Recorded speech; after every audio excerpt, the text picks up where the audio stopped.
Hello guys, আজকে আমাদের খবর হচ্ছে বাঁধন বুলবুল খামারে দেখা যাচ্ছে। আমাদের বাঁধন বুলবুলের খামারে কাল রাতে বৃষ্টি হওয়ার কারণে অনেক পানি ঢুকে গিয়েছে।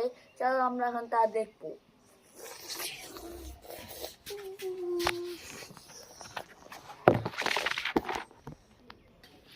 চলো এখানে টিভি অন হয়ে যাবে। এখন টিভি অন দেখাও, ঠিক আছে।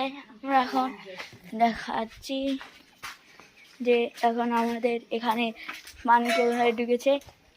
চলো দেখা যাচ্ছে এখানে আনন্দে খাবার খাচ্ছে। এখন আমরা যে দৃশ্যটা দেখাবো সেই দৃশ্যটা হলো আমি দেখার জন্য। তাই জন্য সবাই লাইক সাবস্ক্রাইব আগে থেকে করে রেখো। আর এখন নিউজ দেখার জন্য আমাদের এই চ্যানেলটিকে সাবস্ক্রাইবিং করো এবং এই চ্যানেলে লাইক কমেন্ট শেয়ার খুব বেশি করো। দেখা যাচ্ছে বাঁধন বুলবুল খামার এখানে এতটা কীভাবে হয়েছে দেখছো। বাঁধন বুলবুল খামার এখানে কতটাই পানি জমে যাচ্ছে, দূর দূরান্ত থেকেই দেখা যাচ্ছে। আমি একটু জুম করে দেখাই, কতটা দূর, একদম অনেক দূর দেখাই টিভিতে। এখন আমাদের মঞ্চে ভাষণ দিতে যাচ্ছে মিস্টার রাজা। রাজা, আপনি কিছু বলুন, আমাদের এখানের অবস্থা কি হয়েছে?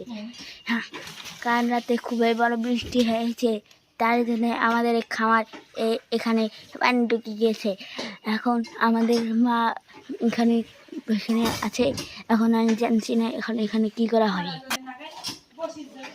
দেখলেন গাইস, এভাবেই নিউজ। এখন আমরা শেষ নিউজে রাজাকে মানে রাজকুমারের ছেলে টিকটিকির কাছে কিছু নিউজ সমাপ্ত করবো। টুক তুমি কিছু বলো এখানে? হ্যাঁ, কাল রাতে অনেক বড় ঝড় হয়েছে, তার জন্য আজকে এখানে এরকম হয়েছে। আমাদের খামারে অনেক পানি পড়েছে, তার জন্য এভাবেই হলো নিউজ সমাপ্ত।